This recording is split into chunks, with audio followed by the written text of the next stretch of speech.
అందరికీ నమస్కారం. నా పేరు శ్రీనివాస్. మీరు చూస్తున్నారు Srinivas social connect YouTube channel. Friends, ఏంటి ఫ్రెండ్స్, గుణశేఖర్ మహేష్ బాబు గురించి ఇలాంటి స్టేట్మెంట్ ఇచ్చేసినాడు. అసలు ఏం మాట్లాడినాడంటే అంటే మహేష్ బాబు చాలా అంటే చాలా ప్రమాదకరమైన వ్యక్తి.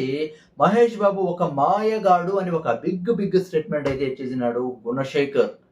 అంటే ఒక్కసారి మహేష్ బాబుతో సినిమా తీస్తే మహేష్ బాబు నటనకి, తర్వాత మహేష్ బాబు వ్యక్తిత్వానికి పెద్ద ఫ్యాన్ అయిపోతారంట. అంటే అడిక్ట్ అయిపోతారంట ఏ డైరెక్టర్ అయినా కూడా. మహేష్ బాబు ఒక మత్తు లాంటి వ్యక్తి. మహేష్ బాబుతో సినిమా తీస్తే ఏ డైరెక్టర్ అయినా అలాగే అడిక్ట్ అయిపోతారు మహేష్ బాబుకి. నేను కూడా అలాగే మహేష్ బాబుతో ఒక్కడు సినిమా తీసి తర్వాత చాలా అంటే చాలా మహేష్ బాబుకి అడిక్ట్ అయిపోయి 3 సినిమాలు తీసేసా నాకే తెలియకుండా. ఎందుకు 3 సినిమాలు చేశానో నాకే అర్థమైతే అయితా ఉండలా.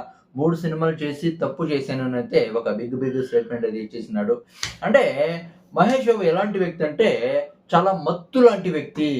అంటే ఇప్పుడు అంటే డైరెక్టర్ 100% యాక్టింగ్ చేయమంటే 200% అవుట్‌పుట్ ఇచ్చే ఒక అద్భుతమైన, ఒక అద్దిరిపోయే హీరో మహేష్ బాబు అని ఒక బిగ్ స్టేట్మెంట్ అయితే ఇచ్చేసినాడు.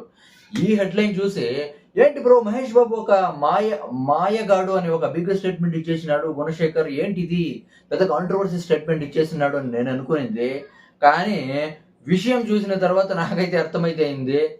పొగిడినాడు మహేష్ బాబుని అని గుణశేఖర్ అని నాకైతే అర్థమైపోయింది. దీని గురించి మీరేమనుకుంటారు కామెంట్ అయితే చేయండి.